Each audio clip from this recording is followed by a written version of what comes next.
नमस्कार मित्रों, आज मैं आपके साथ सामने एक नए विषय के साथ उपस्थित हूँ।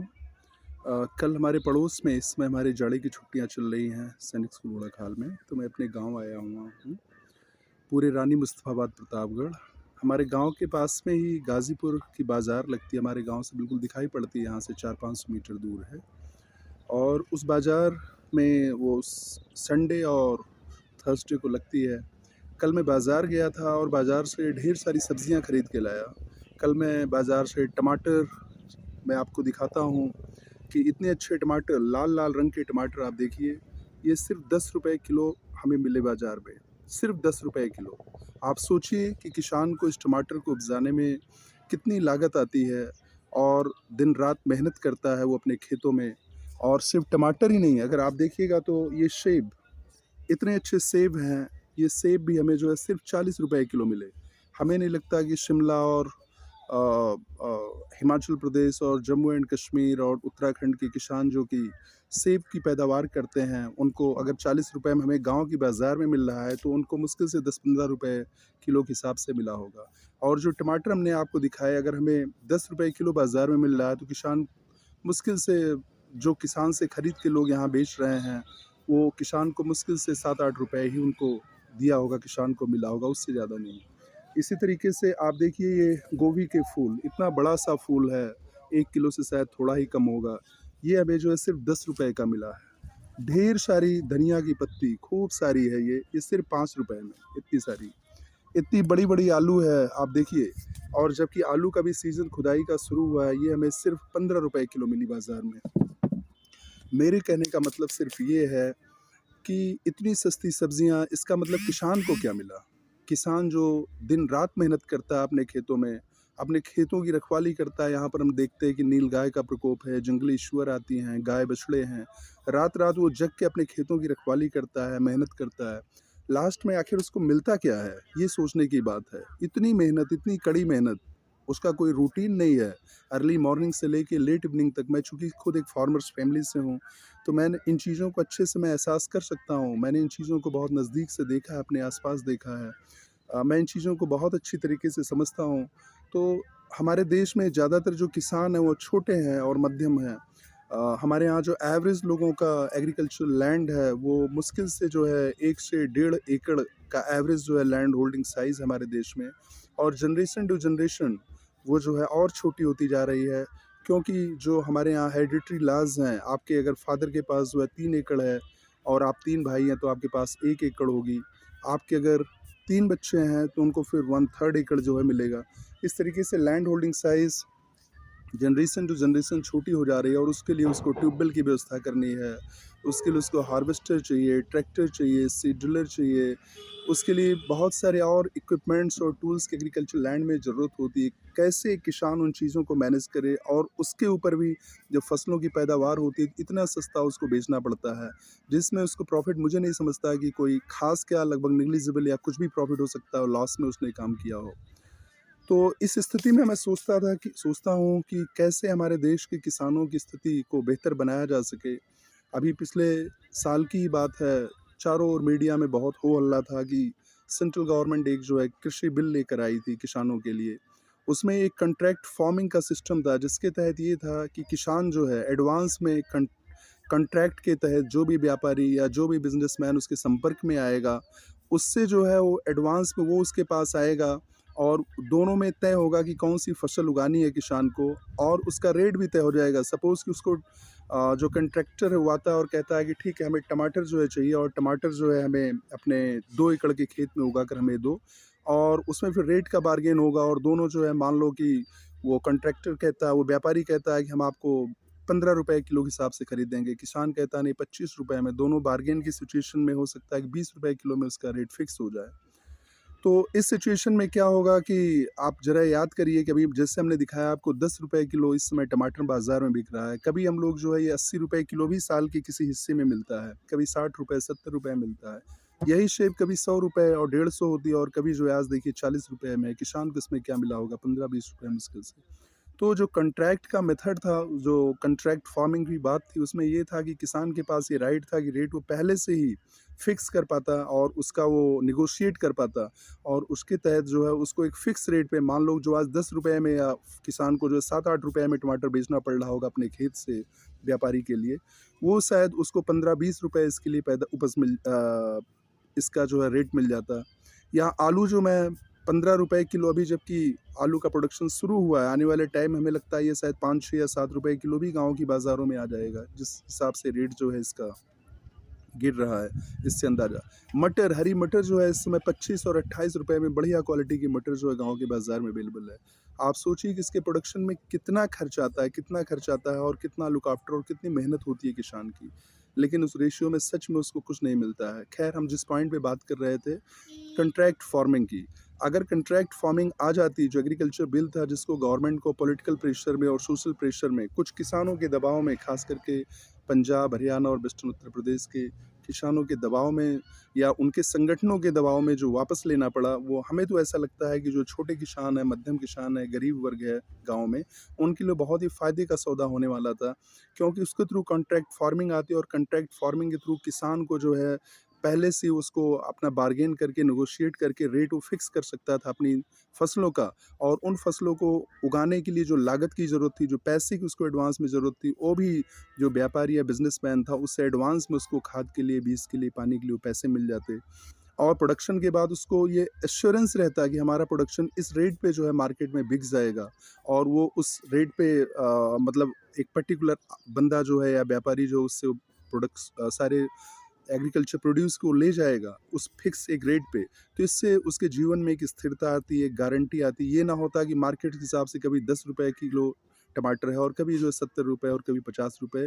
कभी किसान जो है बिल्कुल वो स्थिति आ जाता है कि जितना वो लागत लगाता हो, वो भी उसका वापस नहीं आता।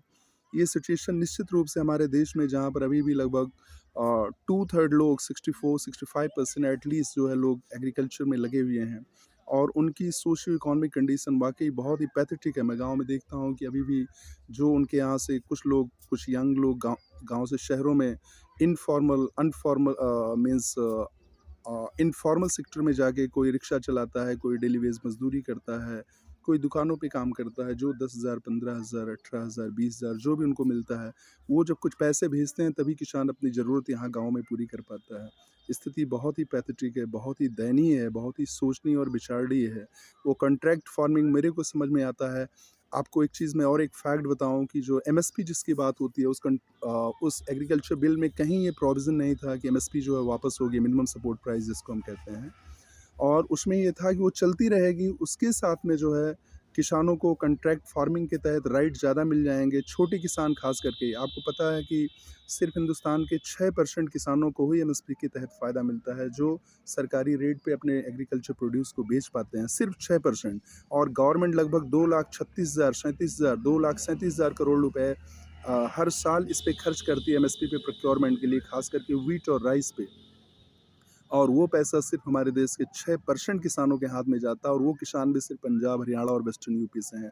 बाकी देश के किसानों को कुछ नहीं मिलता है 2,37,000 करोड़ के हिस्से में। और जो बाकी 94% किसान हैं, वो अपने हाल पे हैं, पड़े हुए हैं।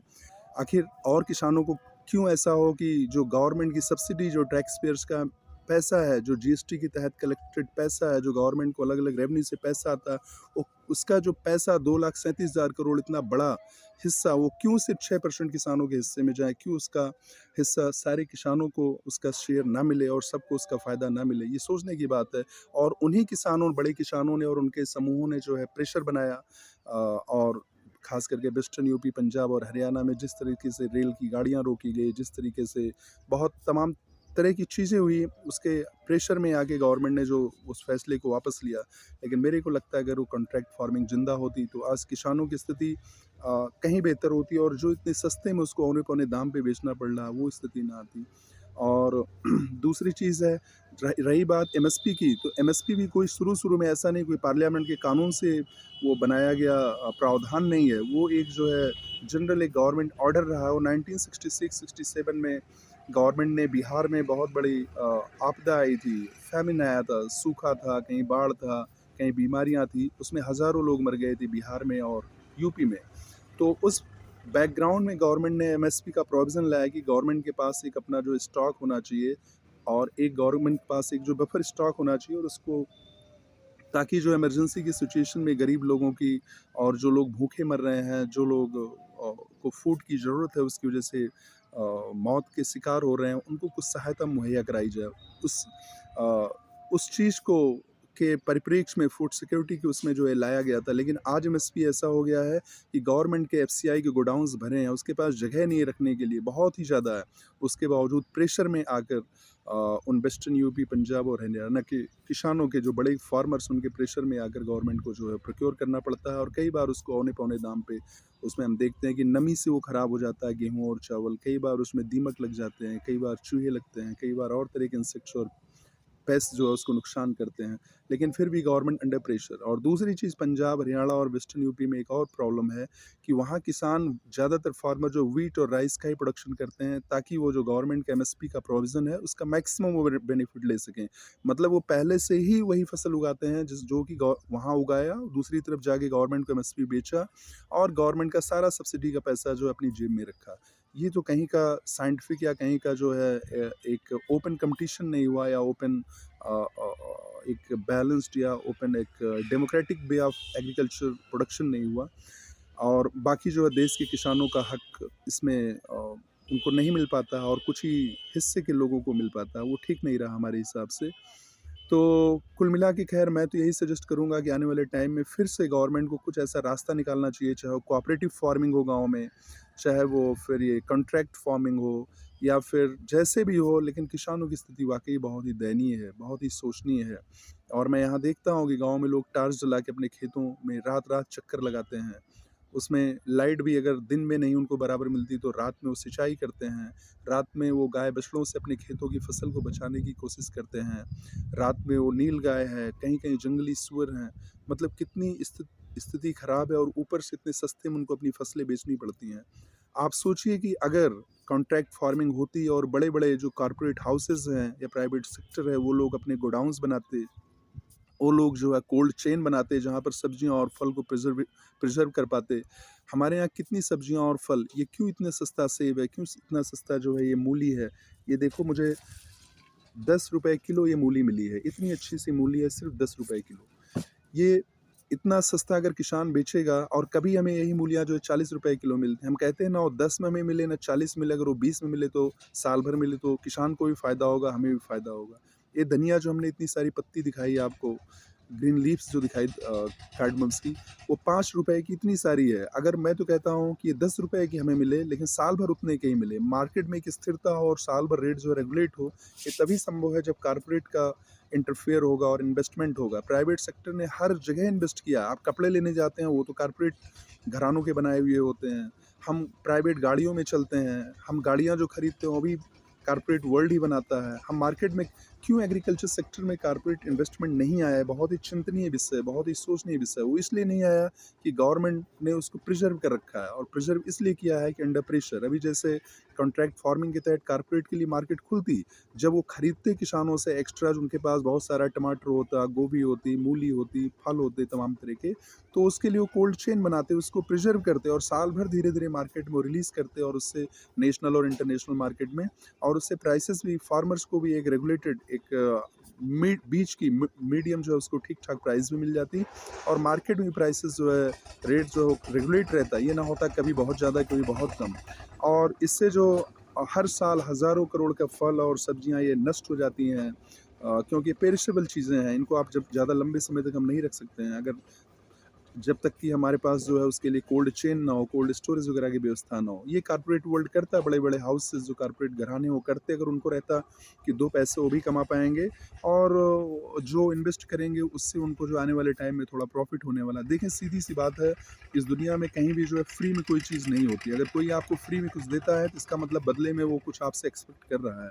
तो इसलिए हम कॉर्पोरेट वर्ल्ड को उनके लिए गलत बोल के, या उनकी आलोचना करके, या उनके बारे में नेगेटिव बोल के, ये अच्छा नहीं है। लोग कहते हैं कि हमारे यहाँ बड़े-बड़े हाउसेज़ अदानी हैं, अंबानी हैं, बिरला हैं, टाटा हैं, बहुत सारे हैं। आखिर वो हमारे देश के सेठ हैं, वो लाखों लोगों को रोज़गार देते हैं। वो पूरी दुनिया में कम्पीट करते हैं, दुनिया से वो रेवेन्यू हमारे देश के लिए लाते हैं। हमारे गवर्नमेंट को वो हज़ारों हज़ार करोड़ रुपए जो है वो टैक्स के रूप में पेमेंट करते हैं। तो आखिर वो ग्रो करते हैं। चाइनीज़ कंपनियों का मोबाइल हम खरीदते हैं और अगर हमारे देश की कोई कंपनी बनाए तो उसमें क्या बुराई है? बाहर की कंपनियों की हम ऑटोमोबाइल्स खरीदते हैं, कारें खरीदते हैं, बाइक खरीदते हैं, स्कूटी खरीदते हैं। अगर हमारे देश की बनाए तो उसमें क्या प्रॉब्लम है? तो इसलिए हमें अपने कॉर्पोरेट वर्ल्ड को रिस्पेक्ट करना चाहिए और उनको जो है उनके बारे में अच्छे से हमें चीज़ों को रखना चाहिए बनिस्बत कि उन लोगों के बारे में गलत धारणाएँ फैलाएँ और वो अगर कमज़ोर होंगे तो रोज़गार कौन देगा? रोज़गार हम एक छोटे किसान तो नहीं दे सकते हैं। रोज़गार तो जो बड़े लोग हैं, जो बड़े बिज़नेस हाउसेज़ हैं, बड़े कॉर्पोरेट घराने हैं, वही दे सकते हैं क्योंकि पैसा वही लाते हैं। तो इस तरीके से मुझे लगता है एग्रीकल्चर सेक्टर में फिर से हमें कॉन्ट्रैक्ट फार्मिंग जो गवर्नमेंट लेके आई थी और किसी कारण से उसको वापस लेना पड़ा under social and political pressure, फिर से उसको इसके बारे में सोचना चाहिए और किसानों का जो एक्सप्लॉयटेशन हो रहा है, जो किसान मतलब मैं क्या बोलूँ कि कितनी ख़राब स्थिति है और वो भी हमारे आपकी तरह ही ह्यूमन बीइंग है, उनको भी एक सम्मानजनक और अच्छे से जीवन जीने का हक है, उनके पास भी एक अच्छा घर होना चाहिए, उनके पास भी अच्छे कपड़े उनको पहनने का हक है और ये सब कहाँ से आएगा जब तक कि उनको जो है उनकी एग्रीकल्चर जो प्रॉफिटेबल नहीं होगी और जब तक कि उनको एक सिक्योरिटी नहीं मिलेगी। हम नहीं कहते गवर्नमेंट बहुत कुछ करती है, लेकिन उसके बावजूद भी जो ये कॉन्ट्रैक्ट फार्मिंग या जो कॉर्पोरेट हाउसेस का जो एंट्री की बात चल रही थी, वो शायद छोटे किसानों के हित में बहुत ज़्यादा होने वाला था, उससे उनको बहुत फ़ायदा मिलने वाला था, लेकिन वो चीज़ हो नहीं पाई। कोऑपरेटिव फार्मिंग हो या कॉन्ट्रैक्ट फार्मिंग हो या और तरीके से किसानों की हेल्प हो पाए, वो बहुत ज़रूरी है और तभी हम जो एक डेमोक्रेटिक कंट्री हैं, अगर डेमोक्रेटिक कंट्री का जो फल है वो सिर्फ़ कुछ लोगों को ही उसका फ़ायदा ना मिले, कुछ लोगों में ही ये ना हो कि देश आज़ाद है और उसका फ़ायदा वही लोग फ़ील कर रहे हैं, बाकी लोगों के लिए आज़ादी और गुलामी में बहुत फ़र्क ना हो। तो ये हमारी समझ से ये ठीक नहीं है और इस दिशा में हम सबको सोचना चाहिए, गवर्नमेंट को ज़रूर सोचना चाहिए। ये मेरी एक रिक्वेस्ट है। बहुत-बहुत धन्यवाद।